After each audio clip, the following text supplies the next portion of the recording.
to people. Being a comic is a weird thing. I think you have to have a really fucked up background to be a comic. For me, I'm sorry, no offense.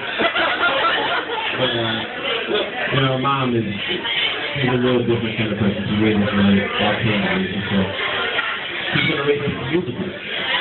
In a musical, anything's possible. We can literally do anything, overcome any obstacle through a song in a musical. Like a musical, it's legitimately feasible to escape a Nazi occupation just by singing a song. So long, farewell, go, go, go! Well, I mean, no matter your situation, you can overcome it because you're going to sing a song. Like, you could be some broke musician singing a song, dating a prostitute, living in squalor, and you have AIDS. But you know what? Fuck it. You got one last song.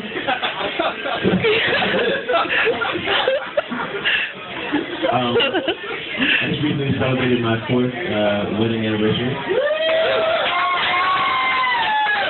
Obviously, none of you are married. Being married is a mistake. Mainly because the first thing you recognize when you get married is how much you want to fuck everyone else. So you say to yourself, you know, I really had a lot of fun fucking everyone. Why don't I just start fucking you? Forget the fact that there's millions of women out there. Your vagina is all I want. You know, my wife and I think about this issue a lot. Think about, you know, the issue of cheating a lot. So we come up with a compromise. Our compromise is we get one cookie. This is legit. So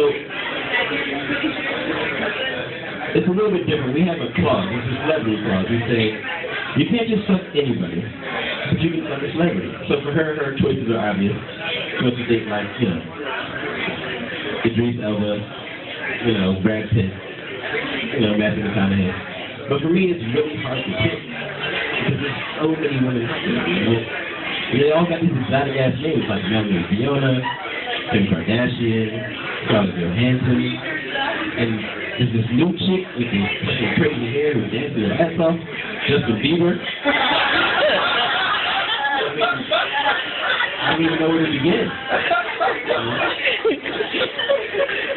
So my wife and I are real good communicators. You know, we talk a lot. So naturally, we talk about, you know, getting divorced. And you know, just want to get divorced, but you need to approach it as a subject if you're married, because you have to understand that it is an option. Because the alternatives are terrible. It's either you work your problems out, or you just stay with each other long enough until you drive each other crazy, and then someone causes you toaster in the bathtub. You know, I've never heard those stories before. I mean, people do kill each other who've been married for too long. But here's the thing, if you're going to kill your spouse, not that I thought about this, if you're going to kill your spouse, you've got to have the divorce, the plea down pat. You know, because you're going to go out, you're going to say, oh, they got me, I'm guilty, I want to get some representation, I got to beat this trial. So there was this woman apparently in Virginia who recently was executed who killed her husband.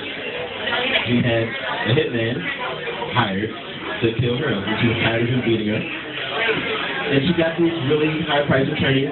The hitman did a terrible job, boxed it all up. She said, hey, I need some reputation. I am not trying to die. The attorney said, here's what we're going to do. We're going to say that you are too mentally retarded to execute. Now, I don't know about you guys, but if I pay a $400 hour retainer, my plea is not going to be I'm too retarded. It just seems like a waste of money and time on both of our parts. But the main reason is, if I pay you that much money, wouldn't you try to give me some kind of plea that's plausible? I mean, think about it for a minute. Who is actually able to pull off in an act being mentally retarded. It didn't work for Sean Penn. It didn't work for Cuba Gooding Jr. Why the fuck is some regular jackass woman going to be able to pull off in front of a judge and jury retarded? What are you going to do? You're going to walk around the court? Oh my God, look at her. She's so disheveled. Look at her shoes. She's clearly retarded. That's just not going to work. No, but honestly, I love getting married because I'm married. If I don't love it, then what a holy positions I have. No, we have kids. And, kids keep our marriage together. And kids are funny because kids remind you that there was a life that you once lived that you really enjoyed, and there's always going to be someone else out there who's cleaning up your mess. But when you're an adult, it's different because you have to deal with children in a very different way. Like for me, I have to deal with kids on the metro. And the metro to me is the worst place in the world because it's basically the middle passage of my day. Like, you have to deal with the worst shit in the world. You're packed in this tiny compartment next to strangers, going to a destination that you really don't want to go to. You're like literally standing underneath some guy's armpit. You're trying to make your way through it and fight your way to survive, but there's a sick passenger. You don't know if you're going to even make it to your destination because who knows what's going to happen if you're on the red line. But then you have to deal with these fucking kids who, they're like soldier boy rejects. They got their asses hanging out of the back of their pants. They got the chick with the leaves that's so bad you might as well just pencil. It's just too much to bear. But, for me and my wife, we really decided, hey, we're going to raise these kids right. So every morning we go through the same process. And me and my wife, we take our kids to the daycare. I don't know what that means, but you just raise that English, man. You feel me? Okay. 1 minute? 4 minutes. Okay, here we go. So, we take our kids to daycare every morning. And, taking your kids anywhere is very frustrating. So me and my wife argue a lot. And this is me and my wife's latest argument. I told my wife that in high school I had locks, dreadlocks, And yeah, it is funny. But she said, I should tell her that back in the day when I had my locks, people used to say I looked a lot like Maxwell. And the movie was just like, Maxwell, you? That's like if I put a wig on and everybody called me Naomi Campbell. I'm like, babe, what are you trying to say? You're trying to say I'm not attractive? You're trying to say Maxwell's better looking than I am? She's like, no. I'm like, well, that just doesn't make any sense because Naomi Campbell is so much better looking than you.